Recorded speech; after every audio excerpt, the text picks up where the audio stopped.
ditentukan. Terima kasih. Anak-anak Jokowi ternyata mencoblos di TPS berbeda. Semua anak-anak Jokowi masih ber-KTP Solo hingga tidak mencoblos di Jakarta. Tim Liputan 6 SCTP melaporkan dari Jakarta. Itu dari bagaimana kegiatan para capres mencoblos pagi tadi. Kita akan langsung bahas bahwa data dari SMRC sudah masuk hampir 70%. Sebarannya saat ini sekitar 6% jedanya di mana Jokowi JK masih unggul. Yunarto, Anda melihat ini memang sudah dalam data yang stabil di 70%. Lalu bisa dibahas bagaimana daerah peperangan Jawa Barat, Jawa Timur, dan provinsi lain yang Anda lihat sejauh ini? Iya, polanya memang biasa sudah 70%-nya sudah bisa dikatakan stabil. Walaupun tetap akan ada perbedaan data, tetapi tidak akan signifikan. Walaupun saya belum berani juga mengatakan bahwa Jokowi menjadi pemenang, walaupun bisa dikatakan Jokowi secara statistik dilihat dari data quick count ini sangat besar berpeluang untuk menang dalam pertarungan presiden kali ini.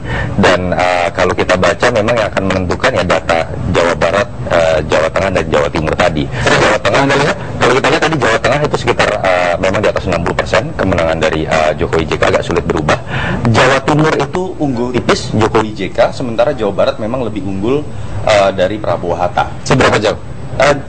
Sekitar 14% kalau tadi kita lihat, sekitar 18% data besar, ya? dari Jawa Barat, keunggulan dari Prabowo Hatta, tetapi itu ditutupi oleh keunggulan di Jawa Tengah yang lebih dari 20%. Itu yang menyebabkan kenapa kemudian Jawa secara menyeluruh dengan 60% data pemilih itu akhirnya dikuasai oleh Jokowi JK, walaupun Jawa Timur yang diperkirakan sebagai basis NU tadinya harusnya dikuasai oleh Jokowi JK karena PKB ada di situ, tetapi cenderung agak berimbang, hanya menang tipis. Dan mungkin harapan dari Prabowo Hatta adalah ketika ada beberapa data dari Sumatera yang memang kalau kita lihat secara menyeluruh itu mengunggulkan Prabowo Hatta itu masuk lebih banyak. Tapi tadi saya lihat datanya sudah cenderung agak proporsional. Saya melihat tidak akan lari dari sekitar selisih.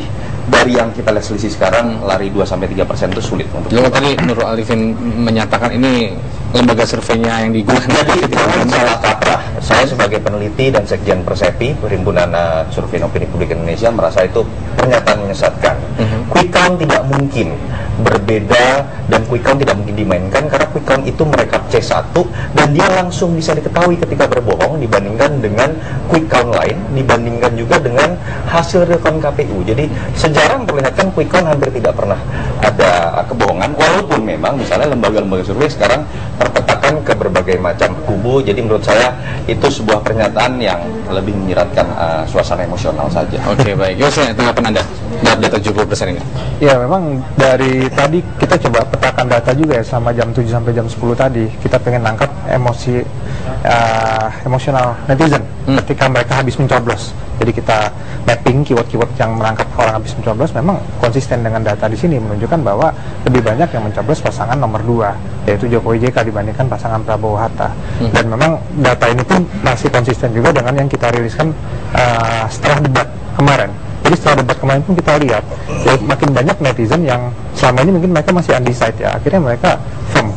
Mungkin serang data sesuatu yang Anda gunakan apa? Hanya Twitter? Twitter, kemudian Facebook, kemudian blog, kemudian online news, online forum, dan juga YouTube. Jadi itu kita rasa sudah representasi dari sosial media yang paling banyak penggunanya di Indonesia. Oke, kita akan lanjut berbincang lebih jauh sambil kita melihat 30% data akan lari kemana. Tahan dulu, Anda juga tahan, tetap bersama kami dalam Pesta Indonesia Baru, siap menang, siap kalah. Kami segera kembali.